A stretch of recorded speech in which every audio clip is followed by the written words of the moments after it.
Bonsoir, bienvenue dans cette édition d'Info Soirée. Voici les titres. À Saint-Pierre, un incendie a complètement ravagé un restaurant cet après-midi. La thèse criminelle pas écartée. Un commerçant témoin de la scène raconte ce soir ce qu'il a vu. Découverte macabre à Petit-Raffray ce matin. Le corps en état de décomposition de Soubani Persenoura a été retrouvé derrière sa maison. La victime avait un poignet sectionné. Le prix du ticket pour le métro express connu, 37 roupies dans un premier temps et connaîtra d'autres augmentations en 2022 et 2023. Annonce du Premier ministre au Parlement cet après-midi. Football, la Première Ligue reprend ses droits dès ce soir avec Liverpool qui affrontera Norwich City à Anfield. On démarre cette édition avec cette explosion dans un restaurant à Saint-Pierre cet après-midi. Le voisinage dit avoir entendu une détonation. Le sinistre a démarré dans la cuisine du restaurant selon les pompiers. Il n'y avait personne dans le restaurant au moment de l'incendie selon les témoignages. Les employés étaient partis à la prière. Le propriétaire du restaurant, lui aussi, n'était pas sur place. Il n'a toujours pas évalué les dégâts. La police n'écarte pas la piste criminelle. Fayaz, un commerçant de la région, a entendu une explosion et rapidement dit avoir vu une épaisse fumée s'échapper du bâtiment. Il témoigne au micro de Mima Omir.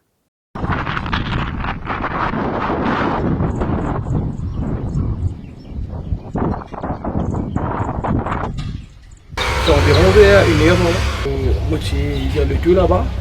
Du moment où on a pas le tout, on a un tapage, gros tapage, une explosion de matière. Bon, je dis, moi c'est pas fait de tout, mais de tout, mais d'abord, on a vraiment arrêté, moi un gros différent dans un restaurant là-bas. Et là, on trouve un voisin, tu commences à sortir, on descend, on a l'ordre, on dit au même. Trop belle différence, nous ne connaissons pas, on a dit même pas on nous téléphone pompier, nous téléphone la police. Et là, dans 15-20 minutes, pour bien finir avec chez lui, on commence au temps de là, mais là, je ne suis pas capable. Il y a une deuxième équipe pompier qui vient, il fait le maximum. Et le propriétaire peut t'aider? Ensuite, tu peux rentrer en contact avec lui, là, je suis Madame Dolina de Mosquée. Je suis dans Mosquée, je ne vais pas rester en contact avec lui. Plutôt, il y a 30 minutes, là, je vais en contact avec lui. Mais est-ce qu'il y a du monde de ça là? Non, je ne pense pas, mais il y a du monde qui peut dire capable de cuisiner là-dedans. Il n'y a pas de connaissance. Il est fermé, c'est ou bien il est ouvert? Il est ouvert. Client aussi pas tiens, non? Non, client non. Il m'a dit de tantôt que les clients viennent ça le matin. Juste normalement quand on arrive, on est ouvert, la porte ouverte, la fenêtre ouverte. Ça va nous faire là, nous sommes ouverts, mais c'est mon numéro de guetté. Si on ne peut pas accoster, trop belle.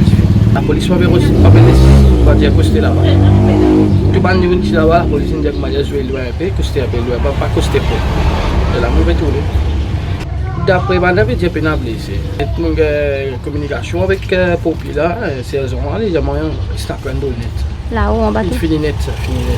Et à Petit-Raffray, ce matin, le corps en décomposition de Balrot Soubani Persenoura a été retrouvé derrière sa maison. La victime, âgée de 60 ans, avait le corps calciné et un poignet sectionné. La thèse du foul play est privilégiée car un couteau a été retrouvé dans un pot de peinture non loin du cadavre. Selon les enquêteurs, la découverte macabre a été faite par le propriétaire de la maison, Satyam Lutchman. Ce dernier a raconté aux policiers qu'il n'a pas vu son locataire depuis 2 semaines et que c'est l'odeur nauséabonde qui provenait de la cour et qui l'a mené au corps de la victime. Ce matin, je suis venu dans la case, je suis occupé mon case, mon bateau. On a une odeur vraiment bizarre. Et quand on fait recherche, on a là, quand ça sorti, on a trouvé un cadavre, c'est-à-dire décomposé. Vous connaissez là? Oui, je connais mon voisin, je connais très bien parce qu'il est dans mon bateau, garde là-bas. Enfin, le travail qu'il m'a fait, qu'il est là tout le temps, moi aussi. Ça fait nous du camarade, c'est-à-dire. Voilà. Bon, ça a un bon 25 ans. Et bon, je fais travail. Je fais travail formal center, TNCF, pour combien là-bas?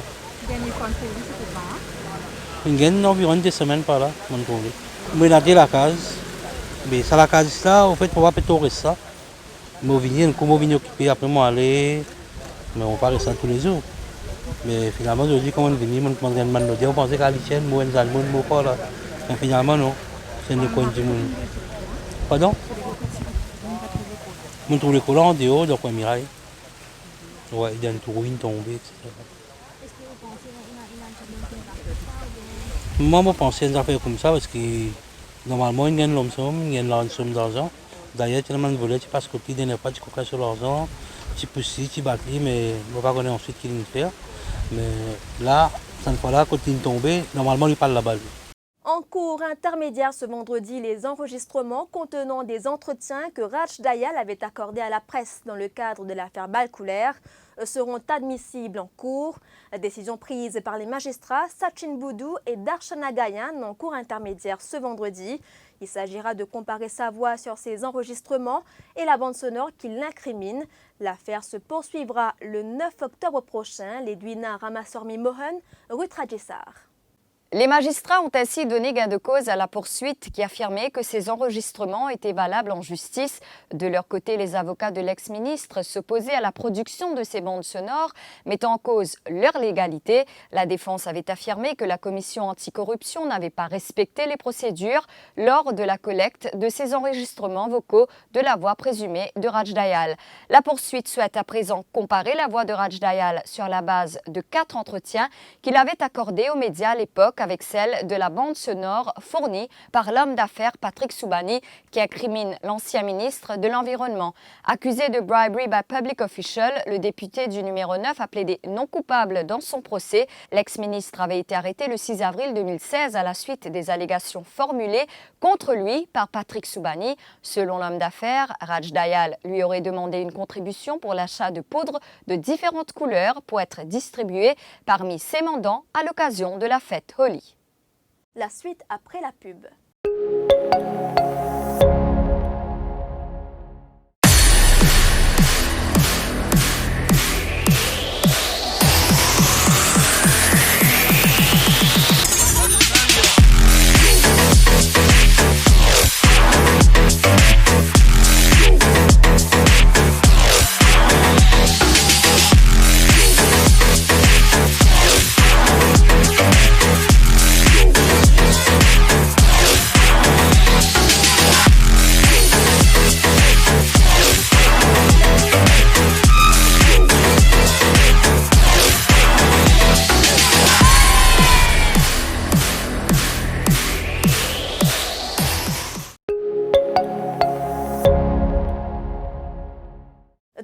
Roupies, c'est le montant qu'il vous faudra débourser pour voyager par le métro express de Kirpip à Port-Louis dans un premier temps après la période gratuite.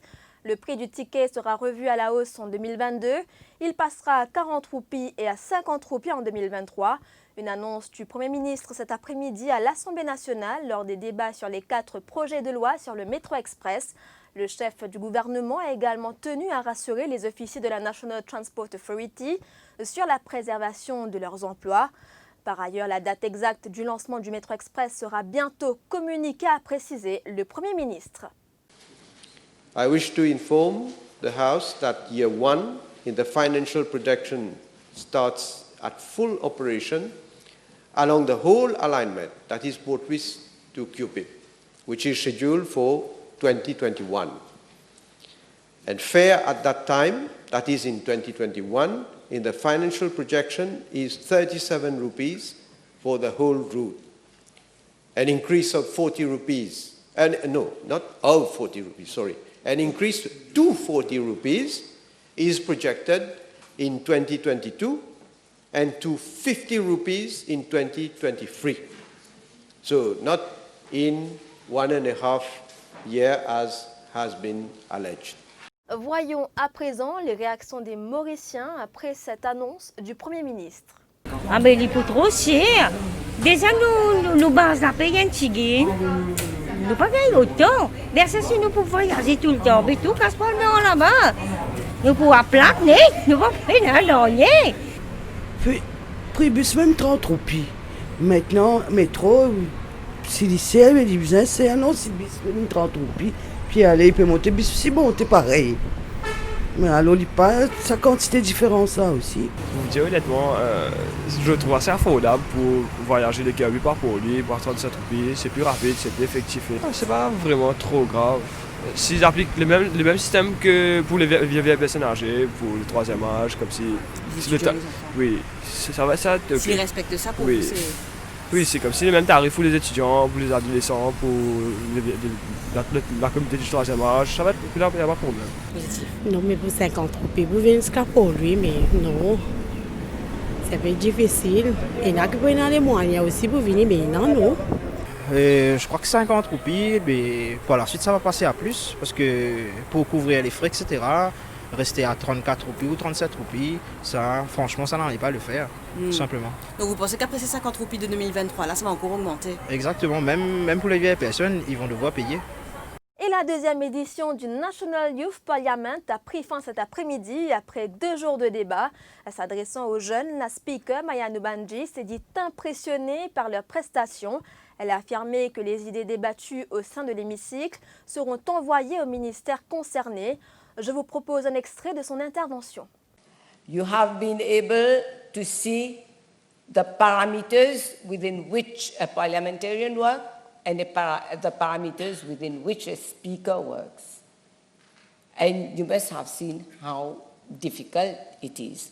But now that you are familiar with this, with the mechanisms of parliament, I would say that you would be in a better position now to rebut all the criticisms that appear on Facebook or on other websites, on the parliament, or even on the speaker.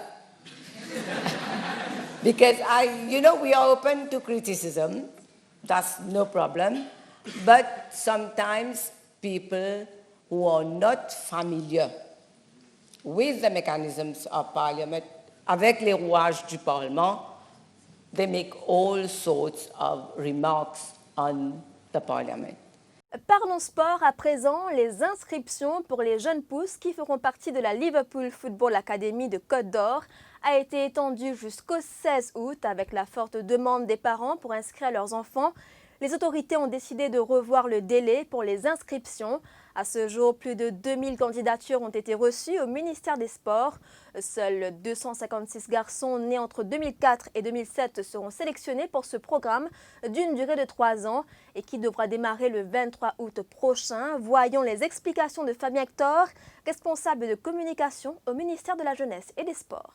Eh bien donc, comme vous connaissez, le fait que le Liverpool Academy de Maurice, il nous paye une forte demande au niveau de Van Mauricien qui ont envie d'inscrire les autres enfants dans l'académie là. Donc nous avons décidé pour étendre le délai jusqu'au vendredi prochain, 16 août. Donc c'est envie de capable continuer à inscrire les enfants de l'année 2004 à 2007. Comme vous connaissez, nous avons un exercice de détection qui nous peut commencer à partir de demain, samedi 10 au stade Saint-François-Xavier à Port-Louis pour la région de Port-Louis et Pamplemousse. Donc, tous les enfants qui ne finissent inscrits sont capables de venir au stade Saint-François-Xavier demain pour les inscriptions à partir de 9h. Et sinon, pour la région de Moka, Flac et Rivière-du-Remport, vous êtes capables de faire la détection au stade Auguste Voller à Flac ce dimanche 11 août à partir de 9h que vous pouvez l'enregistrement le matin et bien sûr à partir de 10h vous pouvez la détection avec le coach Neil Murphy, le head coach de Liverpool. La première ligue anglaise reprend ses droits ce soir. Le match d'ouverture de la saison 2019-2020 débute avec une belle affiche. Liverpool qui affrontera Norwich City après une courte période de vacances. La course titre démarre ce soir à 23h à Anfield. Shanmuga Lagapen. Comme la saison dernière, Manchester City n'a pas cassé la tirelire lors du mercato estival. Cela n'a pas empêché les Citizens de soulever le Community Shield dimanche dernier face à Liverpool. Les Reds ont également été plutôt timides sur le marché des transferts, privilégiant le collectif avec une équipe soudée qui a été sacrée championne d'Europe. Après une pré-saison en demi-teinte, Liverpool doit confirmer son statut de favori ce soir face au promu Norwich City. Les Canaries sont de retour en Première Ligue et veulent marquer les esprits d'entrée. À noter que la VAR fait son entrée en Angleterre cette année. Du côté de Londres, Arsenal et Tottenham ont renforcé leur effectif avec des noms tels que Nicolas Pepe, David Luiz ou encore Giovanni Lo Celso. Mais le transfert du mercato est à mettre à l'actif de Manchester United qui a fait de Harry Maguire le défenseur le plus cher de l'histoire, se débarrassant du même coup de Romelu Lukaku qui a pris la direction de l'Inter de Milan. Les cartes sont distribuées, place au jeu. Qui pourra renverser Manchester City? La course au titre démarre ce soir à 23h à Anfield. Voilà, c'est la fin de cette édition d'Info Soirée. Merci d'avoir été des nôtres. L'info en continu sur le www.defimedia.info.